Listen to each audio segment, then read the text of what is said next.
I'm meteorologist Brooks Garner. Hard to believe a year has elapsed since Hurricane Harvey ravaged the southeast Texas coast, and while so many bad memories remain, today I want to take you on a journey through some tweets chronicling the forecast psychology behind the storm. I remember the skepticism I felt when looking at these long-range models. Here's one, August 14. This was my first tweet about Harvey. Euro model mayhem. I disclaimed it because nobody puts out a 10-day forecast with any kind of certainty with the tropics, but we did think it was one to watch, and ultimately it was.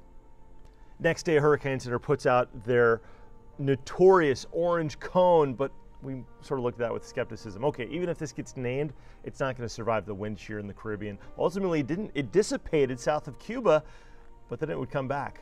During the dissipation, a lot of us all but forgot about Harvey. I mean, all the focus was on this big solar eclipse. You could see little crescent suns under the shadows of the trees.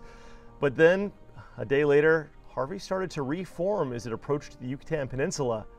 Now, once it got into the Yucatan, started looking at some of the circulation, thought, oh boy, it's the 23rd of August. This thing's in a meteorologically, climatologically conducive spot. That's not good.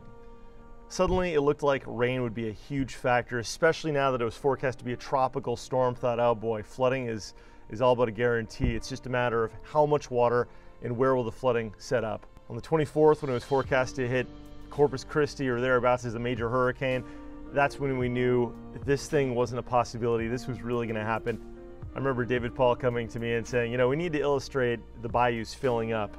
And so we made this profile bayou picture on the 27th, but ultimately most of the frame was filled up with blue as some of these bayous went over the banks more than 20 feet. At that point, Harvey hit, and we have the notorious video of our KHOU lobby flooding.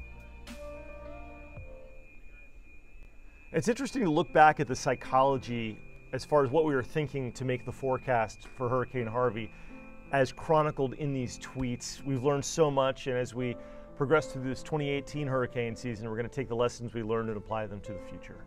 I'm meteorologist Brooks Garner.